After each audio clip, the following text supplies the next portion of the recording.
فاتحہ۔ بسم اللہ الرحمن الرحیم۔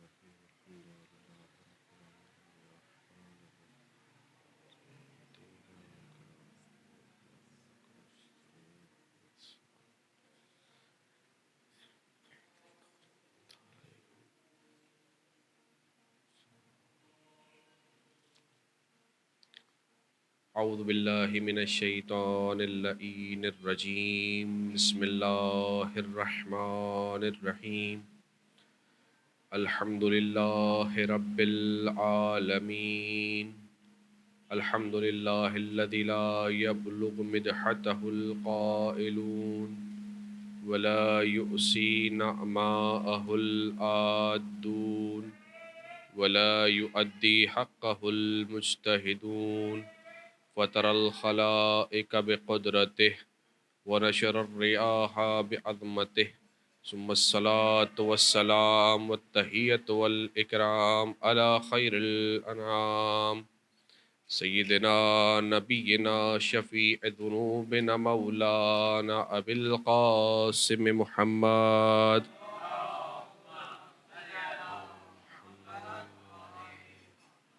وعلى أهل بيته الطيبين الطاهرين المعصومين واللعنة الدائمة على أعدائهم أجمعين من الأزل إلى قيام يوم الدين أما بعد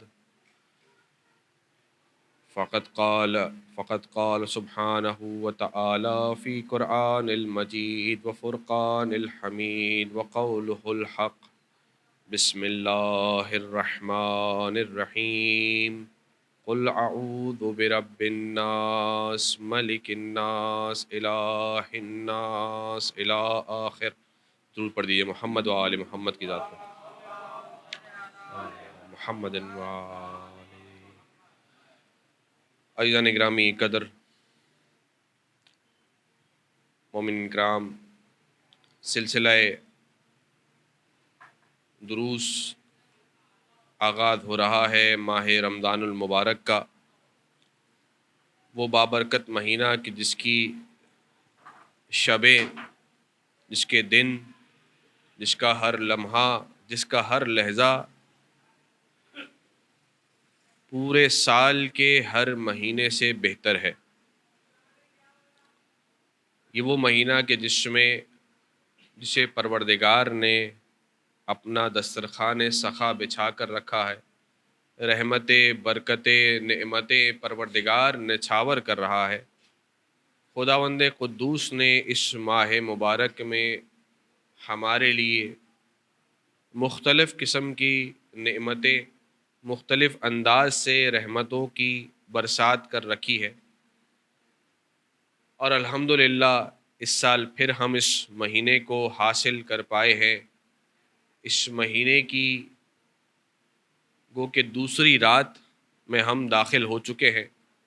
پہلا روزہ ہم سب رکھ چکے ماہ رمضان المبارک کا، اگرچہ کہ ہماری عادات یہ ہیں کہ ہم ماہ رمضان المبارک کو ماہ شعبان کے روزوں سے ملاتے ہیں، تو شعبان کے بھی آخری یا 1 یا 2 دن کا روزہ ہم رکھتے ہیں۔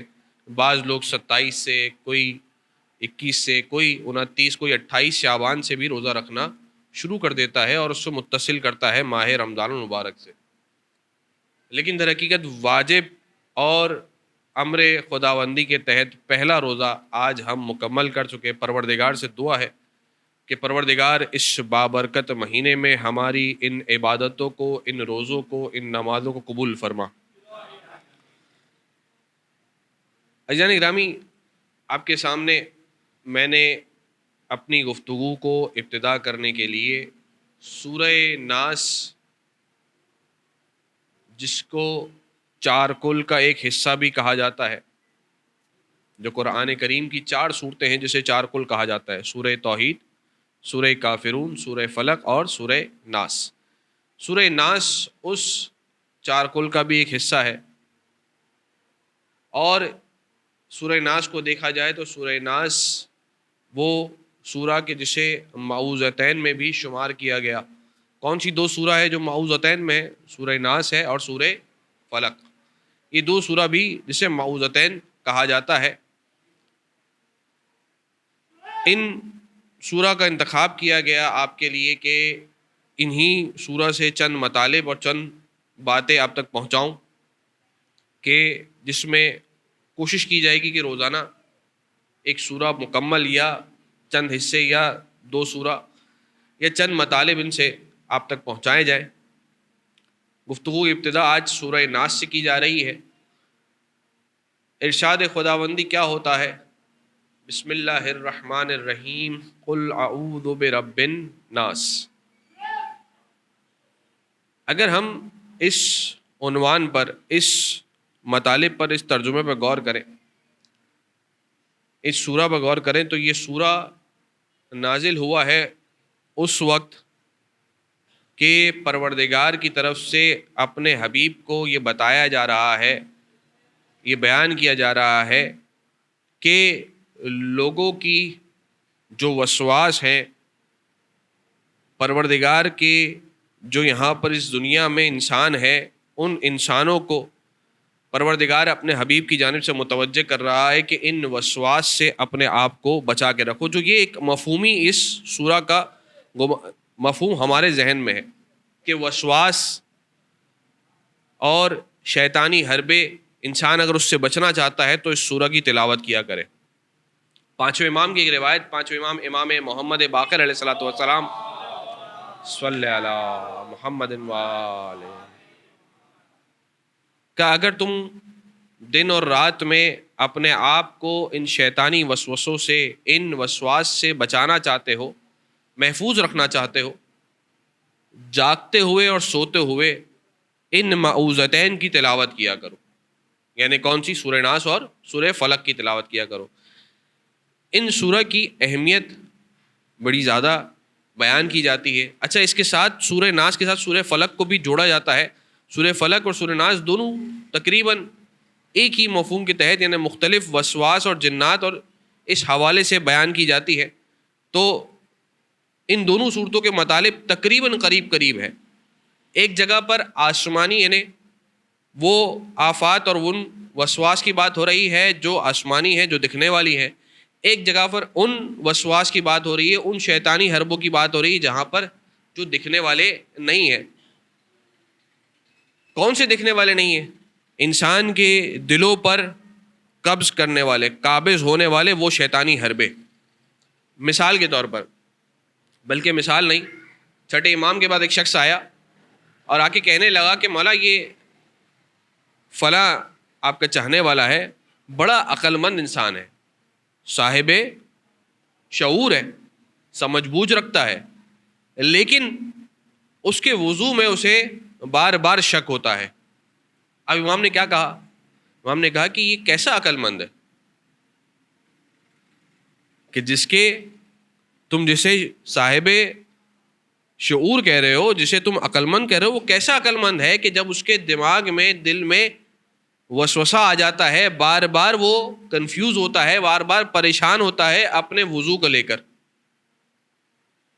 یعنی انسان جب وضو کر رہا ہے، یعنی کہ مثال کے طور پر یہ بات بیان کی جا رہی ہے آپ کے ساتھ کہ انسان جب وضو کر رہا ہے، چھوٹا چھوٹا عمل ہے، انسان کے دل میں وسوسہ آتا ہے، وہم آتا ہے، میں نے ایسا کیا تھا یا نہیں کیا تھا، میں نے یہ فعل انجام دیا تھا نہیں دیا تھا، میں وضو کرتے وقت میں متوجہ تھا کہ وضو کر رہا تھا نہیں کر رہا تھا، نیت وضو میرے ذہن میں تھی یا نہیں تھی، یا میں ویسے ہی وضو کرنا شروع ہو گیا۔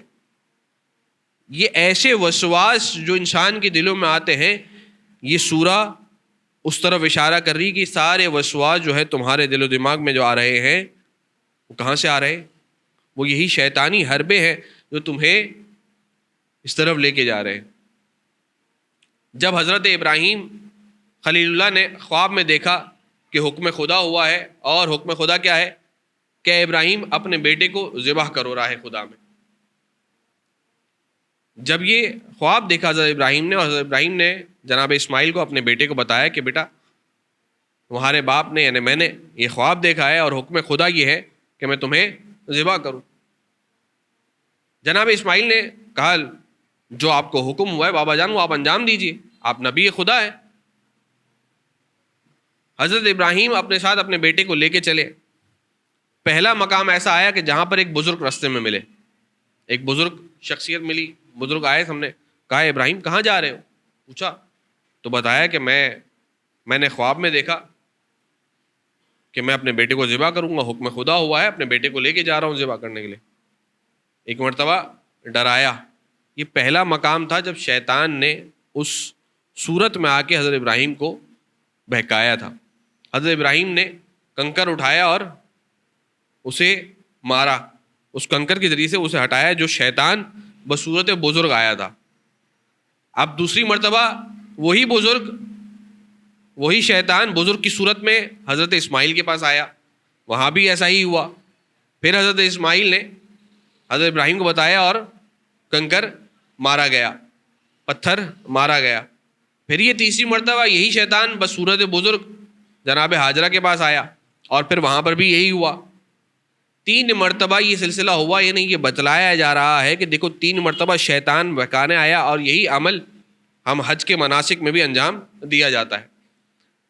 اچھا ایسا نہیں ہے کہ یہ وسواس جو ہے فقط ہم عام زندگی میں دیکھیں تو مختلف مقامات پر وسواس آتا ہے, دنیاوی امور میں بھی آپ دیکھیں تو آپ کو یہ وسواس آتا ہے, یہ مشکلات آتی ہیں, آپ کا ذہن پریشان ہوتا ہے کہ میں کیا کروں, میں نے ایسا کیا تھا نہیں کیا تھا, یہ میرے ذہن میں آ رہا ہے, میں ایسا سوچ رہا تھا, یہ صحیح ہے یا غلط, فلاں نے میرے بارے میں ایسا سوچا تھا نہیں سوچا تھا.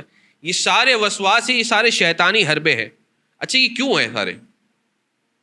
جب پروردگار عالم نے انسان کو اس بات کے, پروردگار کی طرف سے حکم آیا کہ جب انسان کو سے کوئی گناہ ہو جائے اور جب گناہ ہونے کے بعد انسان شرمندہ ہو تو وہ نجات پانے کے لیے استغفار کر سکتا ہے, پروردگار کی بارگاہ میں آ کے توبہ کر لے. یہ حکم خدا آیا. جیسے ہی یہ حکم خدا شیطان بزرگ نے سنا, شیطان سننے کے بعد پریشان ہوا اس حکم کو سننے کے بعد کہ یہ کیسے ہو سکتا ہے. دیکھیں عزیزو, اس معاذرے کو اندازہ کیجئے کہ ایک مرتبہ حکم خدا اس انداز سے آ رہا ہے کہ تم سے کوئی گناہ ہو جائے, تم سے کوئی خطا ہو جائے اور تم شرمندہ ہو اس بات پر, تو تم کیا کرو؟ تم آؤ پروردگار کی بارگاہ میں توبہ کرو, استغفار کرو, تمہارے گناہ معاف ہو جائیں گے. تمہاری نجات کا ذریعہ یہی استغفار ہے, یہی توبہ ہے. اب ہوا کیا؟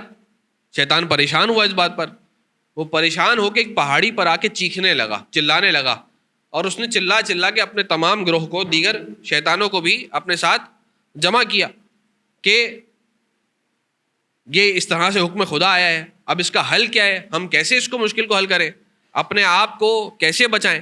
یعنی ہم جو کام, میں جس کام پہ مامور ہوں, میں نے تم جس کام میں تم سب کو جس کاموں پہ لگایا ہوا ہے وہ کام تو ختم ہو جائیں گے. یعنی ہمارا کام کیا ہے, وہ شیطانوں کا کام کیا ہے؟ وہ کہتا ہے کہ ہمارا کام یہ کہ ہم انسانوں کو بہکائیں گے, جو صراط مستقیم پر ہے, جو راہ راست پر ہے, انہیں بہکایا جائے گا, انہیں گمراہ کر دیا جائے گا. اب کیا کریں, معاملہ کیسے حل ہو؟ جب اس نے اس انداز سے چیخا, اس نے اس انداز سے چلایا اور اپنی مشکل کو دیگر اپنے شیطان گروہوں کے ساتھ بیان کیا, تو اس میں سے ایک نے کہا کہ میں یہ کام کروں گا. اس نے کہا نہیں, تجویز تمہاری پسند نہیں آئی. کہا تم اس کے مقابلے میں کیا کر سکتے ہو, اس کا مقابلہ کیسے کرو گے؟ ایک گروہ نے کہا کہ ہم ایسا کام کریں گے, ہم یہ کام کریں گے. مختلف قسم کے ارادے, مختلف قسم کی تجاویز اس کے پاس آنے شروع ہو گئی. کوئی بھی تجویز اسے سمجھ میں نہ آئی. اس کے بعد خناس, ایک شیطان کے ایک گروہ کا سربراہ ہے, اس کا نام ہے خنوس, بھی ایک تاریخ میں نام لیا گیا ہے, یا خناس, بہرحال اسی خنوس کے مادے سے ہی ہے. اس نے کہا کہ میں یہ کام کروں گا, میں انسانوں کو وعدے پر ابھاروں گا, عہد کرواؤں گا انسان سے. کہا کیسا عہد کروائے گا؟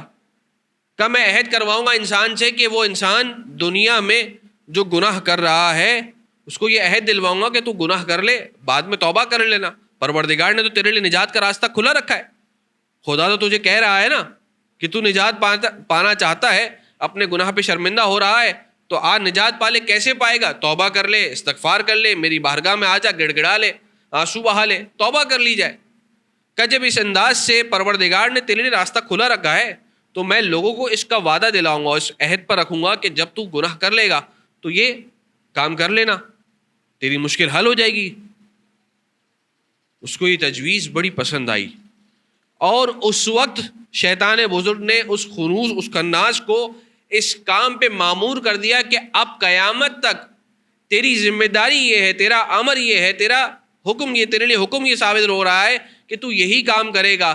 جائے گا دنیا میں جتنے بھی لوگ ہیں تمام مخلوق خدا کو جو گناہ کی طرف نہیں جاتے ان کو گناہ کی طرف لے کے جائے گا.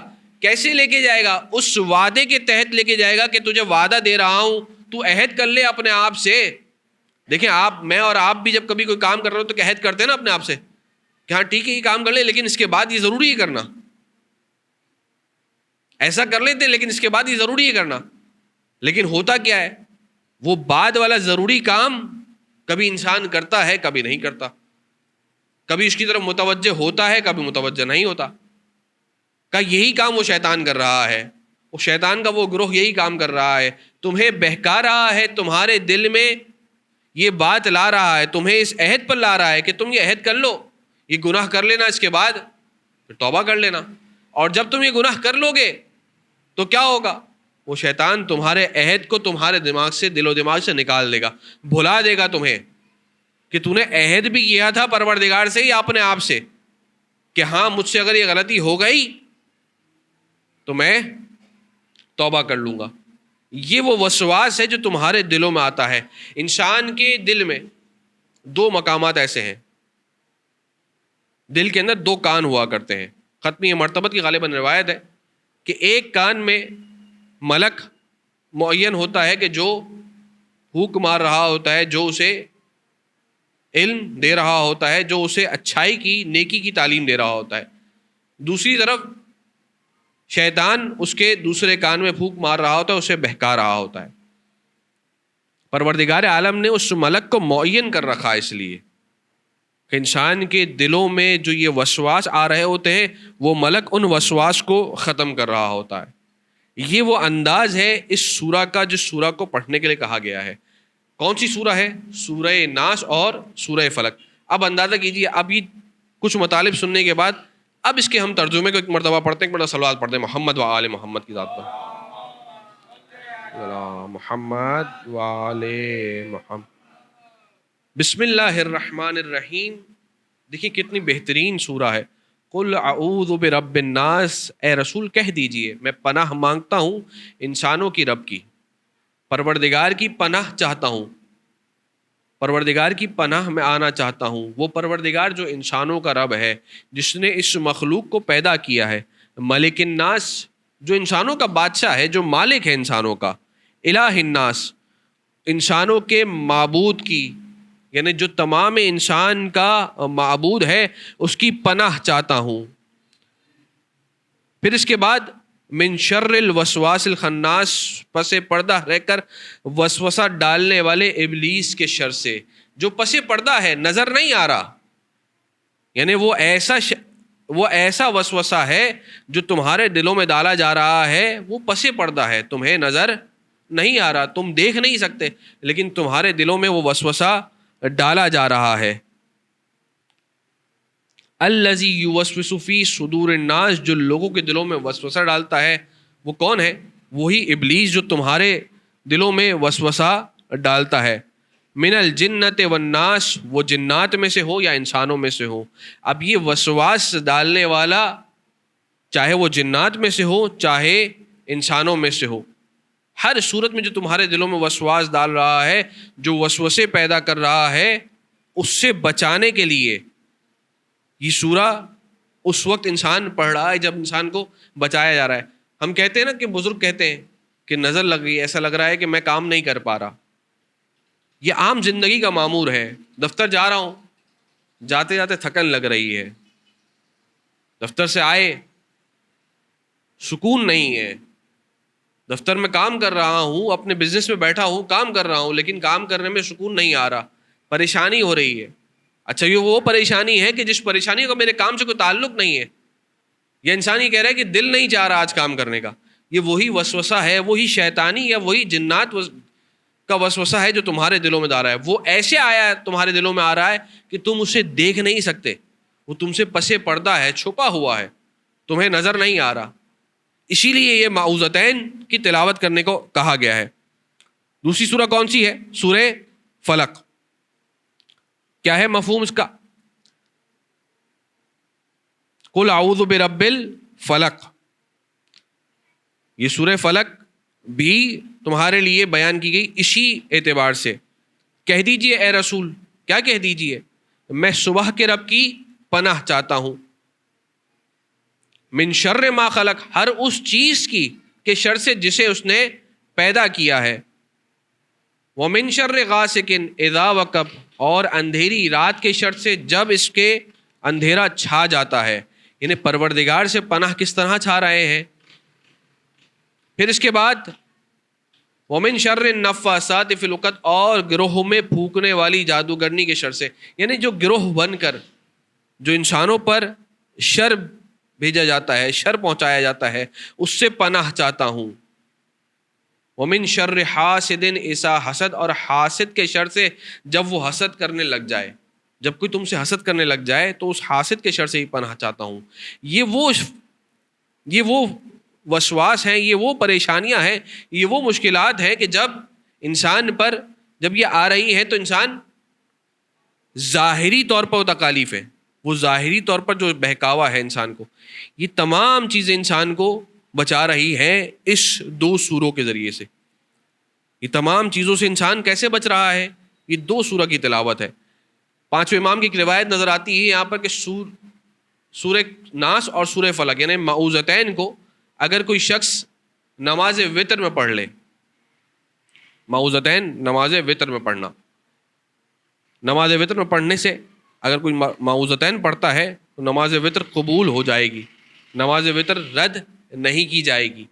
یہ معوذتین اتنی اہم، کئی مقامات پر ان معوذتین کو پڑھنے کو کہا گیا ہے. کیوں؟ کیونکہ تمہیں اس معوذتین سے بچایا جا رہا ہے. یہ تمہارے لیے وہ ذریعہ ہے کہ تم پروردگار کی بارگاہ میں اپنے گناہوں سے، اپنی مشکلات سے بچنے کے لیے، جیسے کہ میں نے کہا نا کہ استغفار، جب انسان گناہ کرتا ہے تو پروردگار عالم نے نجات کا راستہ کھلا رکھا ہے اس استغفار کے ذریعے سے. خود استغفار کیا ہے؟ استغفار کسے کہتے ہیں؟ استغفار کہتے ہیں عربی زبان میں چادر اڑا دینا. کسی کو چادر سے ڈھانپ دیا جائے، مثال کے اوپر اس ٹیبل پر چادر رکھ دی گئی، ہم نے اس چادر کو مستغفر کر دیا، اس ٹیبل کو مستغفر کر دیا چادر کے ذریعے سے. انسان اپنے گناہوں کی معافی طلب کر رہا ہے، انسان اپنے گناہوں سے بچنا چاہتا ہے. یہ وہ سورہ کہ جس کے ذریعے سے ایک مرتبہ صلوات پڑھ دیے محمد وآل محمد کی ذات پر، اللہم صلی علی محمد وآل محمد. عزیزان گرامی، یہ 2 صورتیں ایسی ہیں کہ جس کے ذریعے سے انسان اپنے آپ کو دنیا میں موجود وسوسوں سے جو انسان کے دلوں پر حائل ہو جاتے ہیں. آپ کبھی کام کرنے بیٹھ رہے ہیں، عام زندگی میں پڑھائی کرنا ہے، دفتر جانا ہے، کوئی کام کرنا ہے، انسان کو وسوسہ آتا ہے کہ یہ کام کیا جائے یا نہ کیا جائے، کیسے کروں یہ کام. اس قسم کے وسواس سے انسان بچنے کے لیے رات کو جب سوئے تو یہ سورہ کو پڑھ کے سوئے، شیطانی وسوسوں سے محفوظ رہنے والے. جب بیدار ہوتے ہی ان سورہ کی تلاوت کرے، اپنے آپ کو دنیا میں ان وسواس سے، ان شیطانی وسوسوں سے بچانے کے لیے یہ سورہ کی تلاوت کرے. یہ وہ سورہ کہ جو انسان ان سے محفوظ رہتا ہے. عزیزان گرامی، جب بات ہوئی تھی استغفار کی، اب اگر ہم استغفار کو دیکھیں تو کیا ہے استغفار؟ اڑا دینا، چھپا دینا. میں اور آپ کتنی مرتبہ اپنے آپ کو بچا رہے ہیں. 8ویں امام علی رضا علیہ الصلوۃ والسلام صلی اللہ محمد کے زمانے میں ایک شخص آتا ہے امام کے پاس، کہتا ہے کہ مولا آپ کا فلاں چاہنے والا ہے، آپ کا فلاں مومن ہے، فلاں پسندیدہ شخص ہے، آپ پر ایمان رکھتا ہے، لیکن گناہ کرتا ہے، گناہ میں ملوث ہے، شراب پینے والا ہے، حرام مشروب کو اپنی زبان پہ لگا رہا ہے. جب امام کو یہ خبر ملی تو امام جانتے تھے، زمانے کا امام ہے، یقیناً جانتا ہے. امام جا رہے ہیں راستے سے، دیکھا کہ وہ شخص سامنے سے آ رہا ہے. جیسے ہی اس نے دیکھا امام کو کہ امام سامنے سے آ رہے ہیں، پریشان ہوا ایک مرتبہ کہ کیا کرے. اب امام سے سامنا ہوگا تو سلام کرنا پڑے گا امام کو. سلام کروں گا تو منہ سے اس شراب کی، اس مشروب کی، حرام مشروب کی بو جائے گی امام تک، اور امام کو معلوم ہو جائے گا. کہ سلام نہیں کروں گا تو امام سلام کریں گے. اب جب امام سلام کریں گے تو جواب دینا پڑے گا، اور جب جواب دینا پڑے گا تو جیسے ہی جواب دوں گا وہی منہ سے بو امام تک جائے گی. اس سے بچنے کے لیے کیا کیا اس نے؟ اس سے راستے میں ایک دوسرا راستہ نظر آیا، ایک گلی نظر آئی جہاں پر اس نے اپنا رخ موڑ لیا. کہا اس طرف چلا جاتا ہوں تاکہ امام سے سامنا نہ ہو، بچ جاؤں. اس گلی میں موڑ گیا، اس راستے کو تبدیل کیا. جیسے ہی کچھ قدم چلا تو دیکھا کہ آگے سامنے وہ راستہ بند ہے، ڈیڈ اینڈ، اس میں دیوار ہے، آگے راستہ موجود نہیں ہے، وہ گلی جا کے بند ہو جاتی ہے. اب پریشان ہوا کہ کیا کرے. پیچھے پلٹے گا تو اب امام ہے، آگے جا رہا ہے تو راستہ بند ہے، کیا کرے.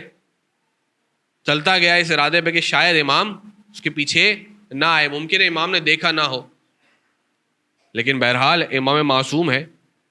امام نے ایک مرتبہ اس کی جانب رخ کیا اور اس کے پیچھے پیچھے چل دیے. کچھ قدم طے کرنے کے بعد اس نے دیکھا کہ دیوار آ گئی، اب آگے راستہ نہیں ہے. اب پیچھے مڑ کے دیکھا تو امام آ رہے ہیں. امام کو آتا دیکھا تو اپنا رخ دیوار کی طرف رکھا، امام کی طرف نہیں مڑا، اپنا رخ دیوار کی طرف. امام بالکل قریب ہو گئے. قریب آنے کے بعد امام نے سلام کیا. اب جب امام نے سلام کیا تو فوراً اس نے امام کو سلام کا جواب دیا. سلام کا جواب دینا واجب تھا، جانتا تھا امام وقت نے سلام کیا ہے، جواب دیا امام کو، وعلیک السلام. امام کے سلام کا جواب دینے کے بعد امام سے کہتے ہیں کہ یاد رکھ تجھ سے جتنے بھی گناہ ہو جائے، کوئی بھی نافرمانی تجھ سے ہو جائے، ہم سے منہ مت پھیرنا. یہ وہ اہل بیت کہ تمہیں وہ بتلا رہے ہیں. کیا بتلا رہے ہیں؟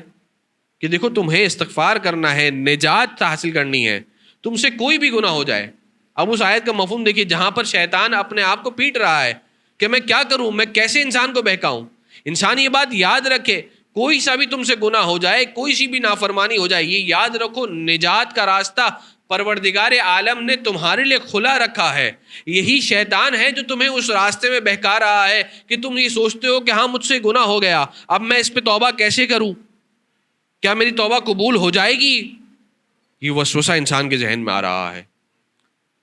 کیا میرا گناہ معاف ہو جائے گا، کیا میری خطا میں پروردگار رحمت برسائے گا مجھ پر، کیا پروردگار میری خطا سے صرف نظر کر لے گا، میری نافرمانی معاف کر دی جائے گی. یاد رکھیے عزیزو، انسان اس بات کو یاد رکھے کہ ہم انسانوں کے گناہ بہت چھوٹے ہیں، پروردگار کی رحمت کا دائرہ بہت وسیع ہے. اللہم صلی علی محمد. ساتویں امام کے دور میں ساتویں امام ایک مرتبہ مسجد میں داخل ہوتے ہیں. مشہور روایت ہے، کئی بار پڑھی گئی ہے. ساتویں امام مسجد میں داخل ہوئے، دیکھا کہ ایک شخص جانواز پہ بیٹھا ہے، مصلی عبادت میں بیٹھا ہوا ہے، قبلے کی جانب رخ ہے، بیٹھا ہوا عبادت میں مشغول ہے. عبادت ختم کرنے کے بعد اب دعا کے لیے اپنے ہاتھ اٹھائے اور پروردگار سے بس ایک ہی جملہ کہتے جا رہا ہے، خدایا مجھ سے فلاں نافرمانی ہو گئی، پروردگار مجھ سے فلاں گناہ ہو گیا، پروردگار میں نے فلاں خطا کر دی. اور ہر جملے کے بعد یہ کہتا ہے پروردگار میری خطائیں بہت زیادہ ہیں، پروردگار میری خطا بہت زیادہ ہے، میری فلاں خطا بہت زیادہ ہے، میری فلاں کوتاہی بہت ہے. ایک مرتبہ امام اس کے کاندھے پہ ہاتھ رکھتے ہیں، اس سے کہتے ہیں یاد رکھ تیرے گناہ جتنے بھی ہو جائیں، جتنے بھی زیادہ ہو جائیں، پروردگار کی رحمت کا دائرہ اس سے زیادہ وسیع ہے. یہ وہ وسواس ہے جو انسان کے دلوں میں آتا ہے، انسان جس سے پریشان ہو جاتا ہے کہ میں کیا کروں. اچھا، اس وسواس کو نہ آنے سے کیسے روکا جائے؟ ایک مرتبہ ایک تاجروں کا گروہ، بزنس مین افراد حرم امام حسین علیہ الصلوۃ والسلام میں بیٹھے ہوئے ہیں، صحن میں سامنے حرم ہے. اس گروہ میں جو ان کے دوست احباب تھے، ان کا ایک کوئی جاننے والا آتا ہے ان کے سامنے اور کہتا ہے کہ فلاں جو تمہارا تاجر ہے نا، جاننے والا، آج اس کی موت ہو گئی، وہ اس دنیا سے چلا گیا.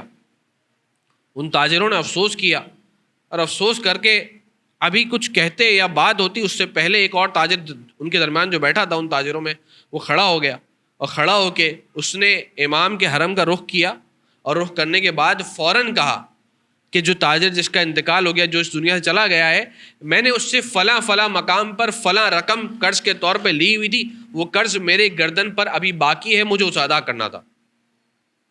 یہ جملہ اس نے کہہ دیا ان سب کو مخاطب کر کے اور بیٹھ گیا. ایک تاجر اس میں سے کہتا ہے کہ یہ جملہ تو نے ابھی کیوں کہا؟ تو نے تو قرض ادا کرنا تھا، تیرا قرض لینا تو نہیں تھا. تو نے جس کا قرض تھا وہ تو چلا گیا اس دنیا سے، اب تو کیوں یہ کہہ رہا ہے؟ اس نے کہا میں اس وسوسے سے بچنا چاہتا ہوں جو شیطان مجھ پر ڈالے گا. کہا کیا مطلب؟ کہا کیسے شیطان تجھ پر وسوسہ ڈالے گا؟ کیسے شیطان تجھے بہکائے گا؟ کہا پروردگار کے حکم میں نے اس سے قرض لیا تھا، مجھے اس کو قرض ادا کرنا تھا، اب وہ تو چلا گیا. اس قرض کا علم یا تو خدا کو تھا یا مجھے اور اس کو. دنیا میں جو افراد ہیں جن کو علم تھا وہ تو ایک چلا گیا، اب فقط علم میرے پاس تھا. اگر میں چاہتا تو مجھے وسوسہ آ جاتا. ممکن ہے شیطان میرے دل کو بہکاتا مجھے اور کہتا کہ اب تو وہ نہیں ہے، کیا ضرورت ہے تجھے اس کا قرض ادا کرنے کی. کہا اس سے بچنے کے لیے میں نے فوراً اقرار کر لیا تاکہ تم سب کے علم میں آ جائے کہ میں قرض دار ہوں اس کا، مجھے اس کا قرض ادا کرنا ہے، تاکہ اگر کبھی شیطان بہکائے اور میں قرض ادا نہ کروں تو مجھے متوجہ کرنے والا، مجھے تنبیہ کرنے والا تم میں سے کوئی ہو کہ ہاں تو نے اس کا قرض ادا کرنا ہے. انسان اپنے آپ کو متوجہ رکھے ان وسوسوں سے بچنے کے لیے. انسان اپنے لیے زمینہ فراہم کرے، اپنے لیے اس اعتبار سے کام کرے کہ میں نے اس گناہ سے بچنا ہے. اور کیسے بچنا ہے؟ اس کے مختلف انداز ہیں. ایک طریقہ جسے آپ کے سامنے بیان کیا، اور کتنے طریقے ہیں. انسان اپنے آپ کو پاک و پاکیزہ رکھے، حالت وضو میں رہے. یہ شیطانی وسوسے انسان پر حاوی نہیں ہوں گے. پریشان نہ ہو، یہ نہ سوچے کہ فلاں نے میرے بارے میں کیا بولا ہوگا، اس نے میرے بارے میں کیا سوچا ہوگا، ایسا کیوں ہوا ہوگا. یہ ساری وہ باتیں ہیں جو انسان کو یہ بہکا رہی ہوتی ہیں. اور اس سے بچنے کے لیے چھٹے امام جعفر صادق علیہ الصلوۃ والسلام صلی علی محمد والہ. اچھا عزیزو، ویسے تو وہ راتیں چل رہی ہیں، وہ دن گزر رہے ہیں کہ جس میں ہر عمل ہمارا کئی گنا افضل ہے. ہماری سانس تسبیح کا ثواب رکھتی ہے، ہماری نیند بھی ایک خاص افضل ثواب، یعنی مختلف مراتب ہیں ان تمام اعمال کے. لیکن چھٹے امام کی یہ روایت بڑی زبردست. چھٹے امام بیان کرتے ہیں اگر کوئی تمہارے دل میں وسوسہ آتا ہے، تمہارے دل میں خناس آتا ہے، تمہیں شیطانی وسوسے آتے ہیں اور اس سے تم بچنا چاہتے ہو، تو جب تمہارے دل میں وسوسہ آئے قولوا لا الہ الا اللہ، یہ جملہ دہراتے رہو، اس تسبیح کو، اس جملے کی ورد کرتے رہو. کیا کہنا ہے؟ لا الہ الا اللہ. جب تمہیں یہ لگے کہ تم پریشان ہو رہے ہو، تمہارے دل میں وسوسہ آ رہا ہے، خناس تمہارے دل میں آ رہا ہے، تم پریشان ہو رہے ہو، تو یہ جملہ دہراتے رہو لا الہ الا اللہ. تمہارے دل سے وسوسہ دور ہوتا رہے گا. یہ وسوسہ کوئی اور خاص شے نہیں، بس یہ انسانی دل پر وہم ہے، پریشانی ہے، گمان ہے انسان کا کہ مجھ پر یہ وسوسہ آ رہا ہے، اگرچہ کہ انسان ان سب سے بہت دور ہے. یہ چند جملے ہیں، چند آیتیں ہیں جس کی تلاوت اگر انسان کرتا رہے تو اس کے اس عمل میں ان وسواس سے بچنے کے لیے، ان خناس سے بچنے کے لیے اس کے پاس راہیں ہموار ہوتی جائیں گی. بس عزیزو، سلسلے کو یہیں روکتے ہیں اس گفتگو کے. کل کی انشاءاللہ گفتگو آگے کسی اور سورہ پر اور سورہ کے جو مطالب اب تک بیان کی جائیں گے. دعا ہے خداوند قدوس سے، پروردگار تجھے واسطہ محمد و آل محمد کا ہماری اس عبادت کو اپنی بارگاہ میں قبول و مقبول فرما. خدایا تجھے واسطہ محمد و آل محمد کا ہمارے گناہان کبیرہ اور صغیرہ کو معاف فرما. پروردگار تجھے واسطہ محمد و آل محمد کا ہمارے تمام اعمال کو اپنی بارگاہ میں قبول و مقبول فرما. پروردگار تجھے واسطہ محمد و آل محمد کا ان شبوں کو، ان دنوں کو، ان لمحوں کو، ان ساعتوں کو ہمارے لیے بابرکت فرما. پروردگار اپنی رحمتیں ہم پر نازل فرما. خدایا تجھے واسطہ محمد و آل محمد کا ہماری عبادتوں کو، ہمارے روزوں کو اپنی بارگاہ میں قبول و مقبول فرما. خدایا تجھے واسطہ محمد و آل محمد کا تمام مومنین کی شرعی حوائج اپنی بارگاہ میں قبول فرما۔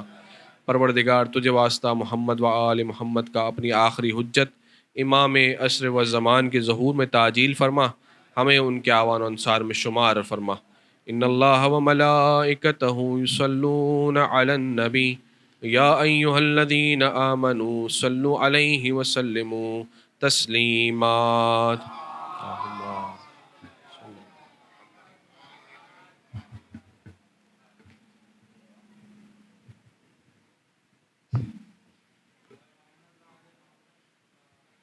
اللهم صل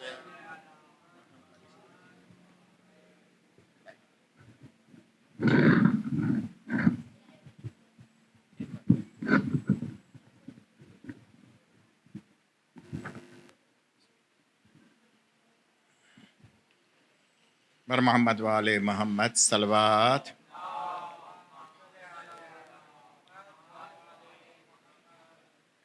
ہر سال کی طرح آج سے یہ دروس کا سلسلہ الحمدللہ شروع ہوا ہے۔ اس دروس میں جو ہے مولانا محمد رضا روحانی صاحب پہلی رمضان المبارک سے 5 رمضان المبارک تک خطاب فرماتے ہیں، اور یہ پروگرام عورتوں اور مردوں دونوں کے لیے ہوتا ہے۔ آپ حضرات سے وقت کی پابندی کے ساتھ شرکت کی گزارش ہے۔ فاتحہ کا سلسلہ ہے۔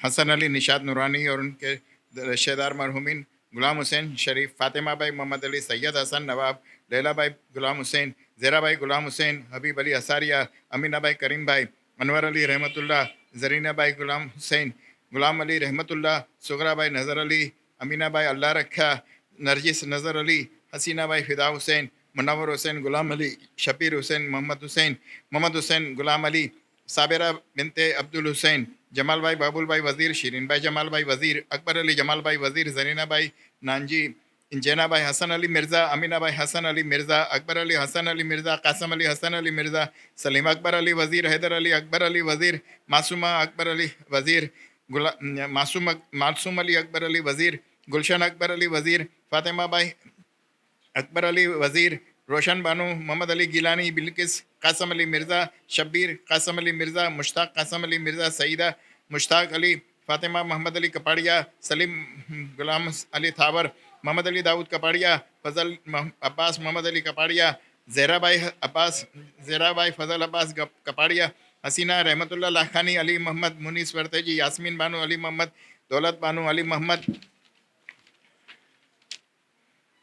سغرا بھائی نظر علی، حسن علی اللہ دین پوناوالا، رقیہ بھائی محمد علی، زرینہ بھائی فاضل، محمد معصوم علی اکبر علی وزیر، روشن بانو، محمد علی گیلانی، مہدی علی رحمۃ اللہ لاکھانی، انور علی ضیاء جام نگری، نرجس نظر علی، خیر النساء غلام حسین اساریہ، شہناز علی رضا اساریہ، فاطمہ بھائی محمد علی رحمۃ اللہ لاکھانی، سعیدہ مشتاق علی، جعفر علی، رمضان علی، زرینہ بھائی محمد حسین، انور علی حبیب کانانی، یوسف علی حبیب کانانی، عبدالحسین حبیب کانانی، حسین علی حبیب کانانی، جینا بھائی زوجہ حبیب بھائی عزیز، فدا حسین سومانی، نور محمد سومانی، سکینہ بھائی شریف بابا، حسن علی سومانی، یوسف علی سومانی، سغرا بھائی لال جی بابا، پیار علی سومانی، حسن علی بھائی سومانی، قاسم علی سومانی، سغرا بھائی لال جی سومانی فیملی اور مرحومین پنجو جسا، حسن علی بھائی سومانی، پیر بھائی بھیم جی، غلام علی پیر بھائی، عبدالرسول پیر بھائی، مریم بھائی نور محمد، شیرین بھائی نور محمد، شیربانو پیر بھائی، اول بھائی زوجہ پیر بھائی، زیرا بانو بنتے محمد علی،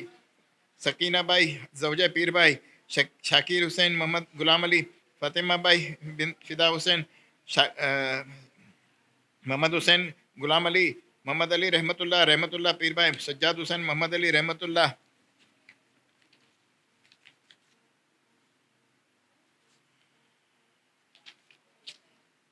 نور محمد راجپر، رمضان علی نور محمد، شابان علی نور محمد، علی رضا ہاشم اور کریم بالجی، منیرہ پیار علی، سراج علی عبد الرسول، غلام دولت بانو ناصر علی، رضا حسین غلام حسین کانانی، رضا حسین غلام علی کانانی، اصغر علی کانجی، منصورہ بنت عبد الرسول، بچو علی ملجم مامدانی، زینب بھائی بنت سلیمان، شہربانو رحمۃ اللہ، فدا حسین کھوجا، نور بانو فدا حسین کھوجا، حاجی پیر بھائی کانجی، فاطمہ بھائی جیراج، ناسم صادق علی، سغرا بھائی صادق کھوجا، کبرا بھائی وائف آف صادق کھوجا،